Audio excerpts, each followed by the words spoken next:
जो भी भाई ओन करते होगे एक्टिवा 125, उन सबको पता होगा ये क्यों खोला हुआ है मैंने।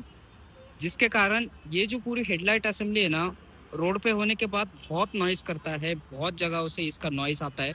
तो मैंने एक परफेक्ट इसका सॉल्यूशन मैंने आपको बता रहा हूँ, जिसमें कैसे भी आप एक एक्सेसरी शॉप से एक डैम्पिंग शीट ले लेना, और डैम्पिंग शीट सभी जगहों पे अच्छे से चिपका देना। और एक फोमिंग, आपको ये जो फोम वगैरह दिख रहा है ना, ये कहीं पे भी मिल जाएगा। ये फोम कुछ इस तरीके से प्लेस कर देना और हेडलाइट पूरी तरीके से पैक कर देना। उसके वजह से क्या होगा, आपका जितना भी रेडलिंग नॉइस आता है ना इस हेडलाइट को लेके, हेडलाइट कवर को लेके, आपका पूरा